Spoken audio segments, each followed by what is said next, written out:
Alors, est-ce que vous pouvez vous présenter en quelques mots et nous dire pourquoi vous êtes ici aujourd'hui en consultation d'ophtalmologie? Je suis ici pour une chirurgie réfractive. Voilà, j'ai 27 ans, je suis porteur de lunettes depuis maintenant 10 ans. Et pour moi, c'est un véritable handicap de porter des lunettes. Donc c'est vrai que quand j'ai appris qu'il était possible d'avoir une chirurgie et d'enlever ce handicap, je me suis tout de suite renseigné pour pouvoir la faire. Dans un second temps, il y a aussi un deuxième rendez-vous pour valider cette chirurgie-là. Souvent, il y a un délai de 2 semaines, 3 semaines entre les deux rendez-vous, où cette fois, on dilate le patient. Donc, on fait un fond d'œil, on vérifie à nouveau la correction.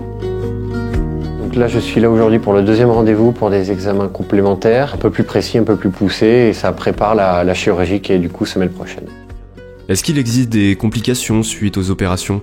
On informe aussi le patient du coup des risques de la chirurgie parce que la chirurgie réfractive reste comme ça s'appelle une chirurgie. Donc il y a des risques notamment infectieux qui sont très rares, hein. C'est exceptionnel mais ça existe.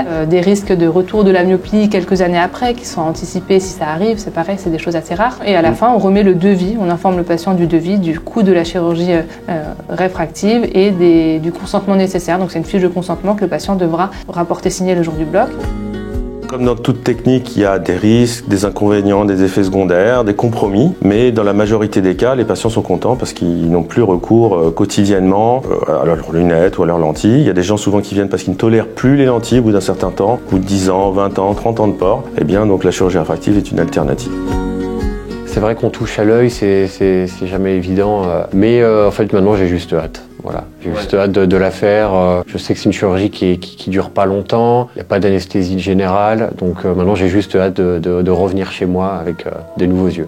Ça y est, vous sortez maintenant de votre deuxième consultation et votre chirurgien vous a prévu une date d'opération ainsi qu'une technique bien particulière. Ça peut être le LASIK, la PKR, le SMILE et vous ne savez pas trop en quoi ça consiste. Eh bien justement, dans les vidéos suivantes, on va aborder ensemble les différentes techniques disponibles en chirurgie réfractive. Allez, je vous dis à très bientôt.